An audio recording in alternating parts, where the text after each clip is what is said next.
Hello friends, ఎలా ఉన్నారు? బాగున్నారా? నేనైతే చాలా బాగున్నాను. నేనైతే ఈరోజు చిన్నపిల్లల నుంచి పెద్దవాళ్ళ వరకు అందరికీ ఆరోగ్యానికి ఎంతో మేలు చేసే సూప్ను ఎలా తయారు చేసుకోవాలో ఈ వీడియోలో చూపిస్తాను. మీరెవరు స్కిప్ చేయకుండా పూర్తి వరకు ఈ వీడియోని చూడండి. ఈ సూప్ వల్ల ఎన్నో ఉపయోగాలు ఉన్నాయండి. అవన్నీ చెప్పుకుంటూ వీడియో చేస్తున్నాను. అందుకని ఎవరు స్కిప్ చేయకుండా పూర్తిగా చూడండి. సబ్స్క్రైబ్ చేసుకోండి, లైక్ చేయండి, షేర్ చేయండి. ముందుగా క్యారెట్ను తీసుకుందాము. దీనిపైన తొక్కను తీసేసి వీలైనంత చిన్న చిన్న ముక్కలుగా కట్ చేసుకోవాలండి. క్యారెట్లో ఏ విటమిన్ అనేది ఎక్కువగా ఉంటుంది కాబట్టి ఇది మన కంటికి అనేది చాలా మంచిదండి. అలాగే రక్తం తక్కువ ఉన్న వాళ్ళు కూడా ఈ క్యారెట్ని రెగ్యులర్గా తీసుకుంటే చాలా మంచిది. జ్యూస్ రూపంలోనో కర్రీస్లోనో వాడుకుంటాము. అలాగే ఈ విధంగా సలాడ్ రూపంలో కూడా రోజు తీసుకుంటూ ఉంటే చాలా మంచిది. అలాగే నాకు ఇష్టమైన వాటిల్లో ఇంకొకటి మష్రూమ్స్ అండి. ఈ మష్రూమ్ అనేది చాలా అంటే చాలా మంచిది. ఎందుకంటే ఇందులో B12 అనేది ఎక్కువగా ఉంటుంది. అలాగే డి విటమిన్ కూడా ఉంటుంది. వెజిటేరియన్ వాళ్ళకి ఈ మష్రూమ్స్ ఒక వరం అనే చెప్పచ్చు. ఎందుకంటే నాన్ వెజ్లో ఎక్కువగా దొరికే B12 అనేది వెజిటేరియన్స్లో ఈ మష్రూమ్లో దొరుకుతుంది. వీటిని ఎక్కువగా తీసుకోవడం వల్ల B12 లోపం అనేది చాలా వరకు తగ్గిపోతుంది. ఈ రోజుల్లో అందరికీ డి విటమిన్ లోపం అనేది ఎక్కువ అవుతోందండి. దానికోసం టాబ్లెట్స్ మీద ఆధారపడడం కంటే రోజు మనం తినే ఫుడ్లో ఈ విధంగా డి విటమిన్ ఉండే కూరగాయలను చేర్చుకోవడము చాలా మంచిది. ఈ సూప్ని ఎప్పుడైనా తీసుకోవచ్చు. సూప్లోకి నేను ఉల్లికాడలను కూడా తీసుకున్నాను. వీటి కింది భాగంలో వేర్లను కట్ చేసేయాలండి. అలాగే దానిపైన ఉన్నటువంటి సన్నని పొరను కూడా తొలగించేసి చిన్న చిన్న ముక్కలుగా కట్ చేసుకోవాలి.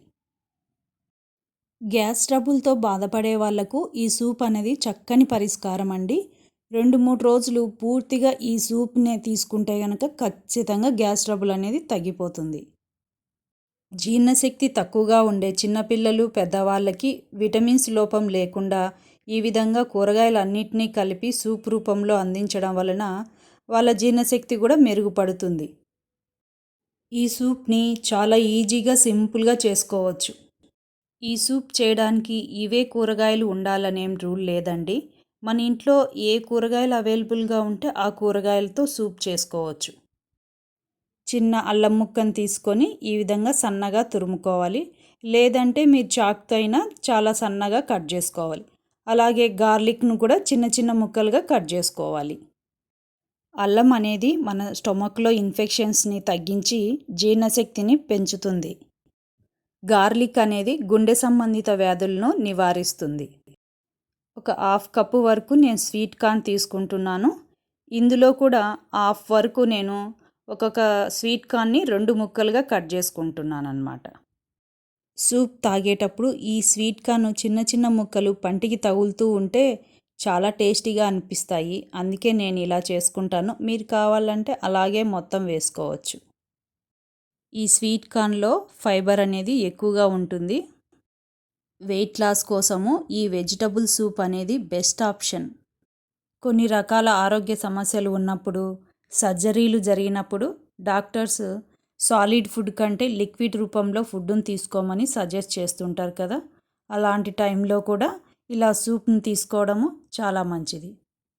నేను బీన్స్ని కూడా తీసుకున్నాను. వీటిని కూడా చిన్న చిన్న ముక్కలుగా కట్ చేసుకున్నానండి. స్టవ్ మీద బాండీ పెట్టుకొని అందులో వెజిటబుల్స్ అన్నీ ఫ్రై చేసుకోవడానికి బటర్ వేసుకుంటున్నాను. ఆయిల్ అయినా వేసుకోవచ్చు. కాకపోతే సూప్ అనేది టేస్టీగా ఉండాలంటే, రెస్టారెంట్ స్టైల్లో ఉండాలంటే బటర్ యూజ్ చేసుకోవాలి. బటర్ బదులు కోకోనట్ ఆయిల్, ఆలివ్ ఆయిల్ అయినా యూజ్ చేయొచ్చు. బటర్ కరిగిపోయిన తర్వాత మనం కట్ చేసి పెట్టుకున్నటువంటి వెజిటబుల్స్ అన్నిటినీ వేసుకొని ఫ్రై చేసుకోవాలి. స్వీట్ కార్న్ని వేసుకోకూడదు, అవి లాస్ట్లో యాడ్ చేసుకోవాలండి. మీడియం ఫ్లేమ్లో పచ్చివాసన పోయే వరకు ఫ్రై చేసుకోవాలి. ఈ వెజిటబుల్ సూప్ కోసము క్యాప్సికము, బ్రకోలీ, క్యాబేజీ, క్యాలీఫ్లవర్ కూడా యూజ్ చేయొచ్చు. నేను కుకింగ్ వీడియోస్తో పాటు షార్ట్స్ కూడా చేస్తానండి. అవి డైలీ అప్లోడ్ చేస్తూనే ఉంటాను. షార్ట్స్లో డివోషనల్ షార్ట్స్, కొటేషన్స్ చేస్తూ ఉంటాను.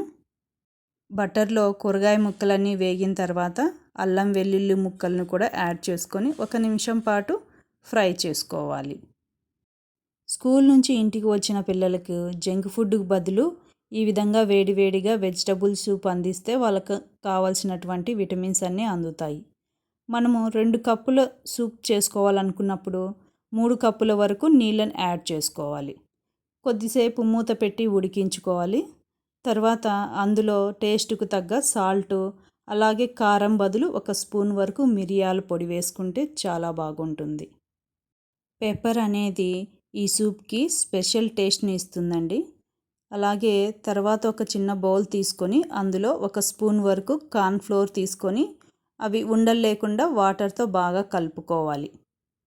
నేను 3 కప్పుల వరకు వాటర్ తీసుకున్నాను.